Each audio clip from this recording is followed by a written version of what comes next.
A falta de confiança for você não acreditar em si mesmo.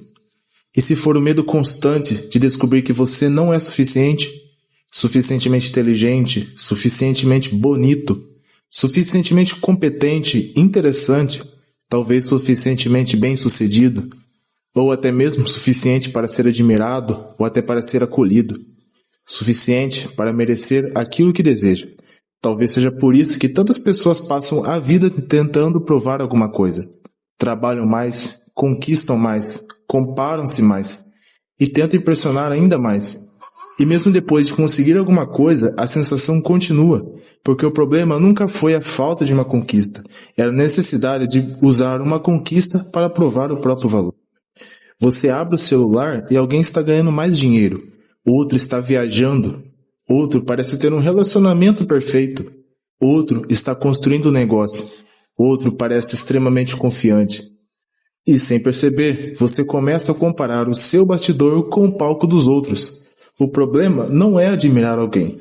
O problema começa quando a conquista de outra pessoa se transforma em uma acusação contra você. Ele está na minha frente. Eu estou atrasado. Eu deveria estar melhor. Talvez eu não seja bom o suficiente. E então você entra em uma corrida, sem sequer saber que já definiu a linha de chegada. Confiança não é ausência de medo. Existe uma cena recorrente na história do Batman, por exemplo. Bruce Wayne não derrota o medo simplesmente porque decide não sentir medo. Ele precisa enfrentá-lo. Essa é uma diferença importante, porque confiança não significa eu não tenho medo. Ela significa eu não vou permitir que o medo decida por mim. Você pode sentir insegurança e ainda assim entrar naquela sala. Pode estar nervoso e ainda assim fazer aquela apresentação. Pode ter medo de fracassar e ainda assim começar. O objetivo não é eliminar completamente o medo, é aprender a caminhar mesmo quando ele está presente. Mas existe um erro em confundir confiança com arrogância.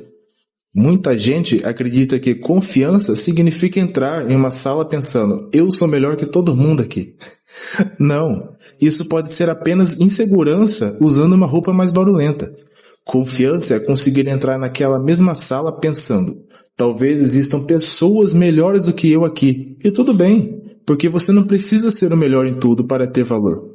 Você precisa reconhecer aquilo que sabe, reconhecer aquilo que não sabe, estar disposto a aprender. A pessoa confiante consegue admirar alguém melhor sem transformar essa pessoa em uma ameaça. E você também precisa ter confiança em continuar.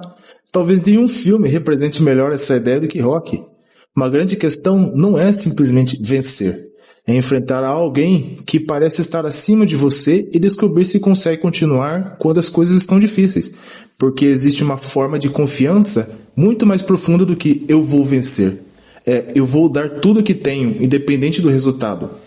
Essa diferença muda tudo. Você não controla completamente o resultado, mas pode controlar a sua preparação, a sua postura, o seu esforço, a sua capacidade de continuar. E talvez seja exatamente aí que a confiança começa, porque quando você percebe que não precisa de uma garantia de vitória para entrar no jogo, você precisa perder o medo de ser descoberto.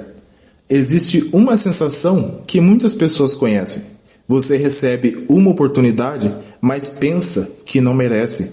Recebe um elogio e acredita que estão exagerando. Consegue um resultado, mas atribui a sorte. E começa a pensar, quando perceberem quem eu realmente sou, vão descobrir que eu não sou tão bom assim. Isso se aproxima do que conhecemos como síndrome do impostor. Existe uma ironia nisso. Você pode passar anos trabalhando para se tornar competente e ainda assim não acreditar na própria competência, porque competência e percepção de competência não são exatamente a mesma coisa. Existe um livro chamado O Conde de Monte Cristo e a Reconstrução.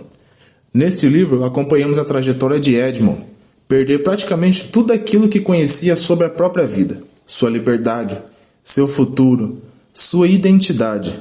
Mas existe algo interessante nessa história. Quando tudo aquilo definia quem ele era desaparece, surge uma possibilidade de construir uma nova identidade.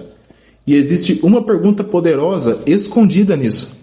Quem é você quando aquilo que costumava usar para definir o seu valor desaparece? Seu cargo não é você. Seu dinheiro não é você. Muito menos sua aparência. e muito menos ainda a aprovação de outras pessoas. Estas coisas podem fazer parte da sua vida, mas não deveria ser a fundação inteira da sua identidade, porque se fossem, quando uma delas desaparecer, a sua confiança desaparece junto. Fato é que confiança nasce da experiência. Você não constrói confiança apenas repetindo "eu sou capaz". Sua mente precisa de evidências. Você enfrenta uma situação difícil e consegue lidar com ela. Depois enfrenta outra, erra, aprende, tenta novamente e começa a perceber: eu consigo resolver esse problema. Existe uma confiança muito mais sólida. Não é uma confiança de quem acredita que tudo dará certo.